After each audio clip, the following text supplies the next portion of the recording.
The ballroom glittered with crystal chandeliers and billionaires' smiles, but under that glow hid something darker.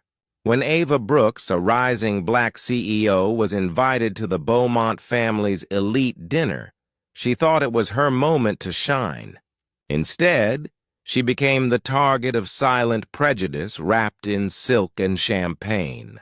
One careless act, a glass of orange juice poured over her head by the host's sister, would ignite a chain reaction that no amount of wealth could control. Because that night, arrogance met consequence, and the world was watching. Watch till the end. Wait a second. Tell us where you're watching from in the comments, and don't forget to subscribe for more powerful stories like this. Ava Brooks was used to being underestimated. Born in Atlanta, she built her tech company, SolarLink, from a tiny apartment into a multi-million-dollar force in clean energy. Her innovation had caught global attention, and a powerful investment family the Beaumonts wanted in. Their empire controlled real estate, aviation, and media, but their image had been slipping lately. Partnering with Ava's company was their ticket back to relevance. So when they invited her to a private dinner at the Beaumont estate, Ava accepted, hopeful yet cautious. The guest list was filled with politicians, investors, and socialites who smiled for cameras but whispered behind champagne glasses. Ava arrived poised, elegant in a white gown that shimmered under the chandeliers. But she didn't know the night wouldn't be about business. It would be about respect, and what happens when privilege forgets its limits. The dinner began with toasts, laughter, and subtle glances. Ava sat near the head of the table beside Charles Beaumont, Jr., the heir to the family empire.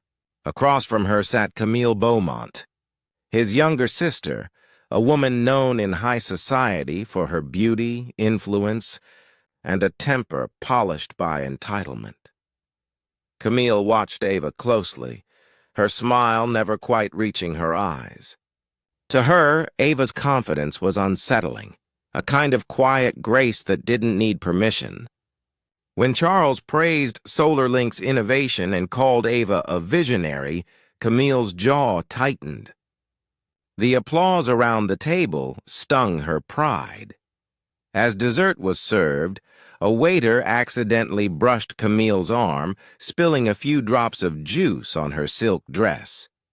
She turned sharply, annoyed, and her gaze landed on Ava, calm, composed, unbothered. That silent contrast triggered something profound, something ugly. "Maybe we should toast to the charity work Ava must be doing," Camille said sweetly, voice lined with venom. After all, these success stories are so rare. The room froze. Ava didn't reply. Her silence was strength, and that silence enraged Camille even more.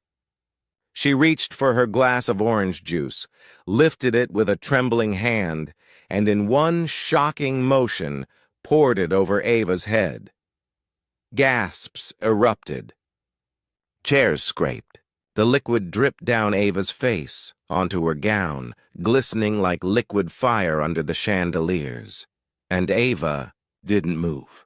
She just looked at Camille with a gaze that said everything words couldn't. The air felt electric, thick with disbelief and shame. Every camera phone in the room had lifted. Whispers turned into a storm. Charles's face turned pale as he realized what his sister had just done. Not to a guest, but to the woman whose partnership meant billions. Ava stood slowly, her composure radiating dignity that no humiliation could touch. "Sometimes," she said softly, her voice calm but cutting through the silence, "how people treat you reveals more about them than you." She placed her napkin on the table, straightened her shoulders, and walked out of the room. The cameras followed her every step.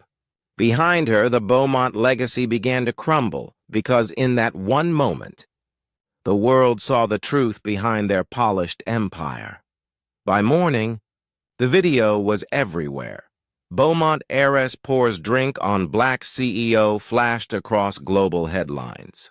The clip went viral, sparking outrage across social media. The justice for Ava trended for days. Major investors pulled their support from Beaumont Holdings, and the family's $1.4 billion deal with SolarLink was publicly terminated. Ava, on the other hand, received thousands of messages from entrepreneurs, activists, and world leaders praising her grace under humiliation. Within weeks, SolarLink signed with a new partner, an international sustainability group, valued even higher than the Beaumont deal. As for Camille, she became a cautionary tale, a reminder that arrogance built on prejudice always collapses. Ava didn't seek revenge. She didn't need to. Because sometimes the most powerful statement is walking away with your dignity intact. Where are you watching from? Take care.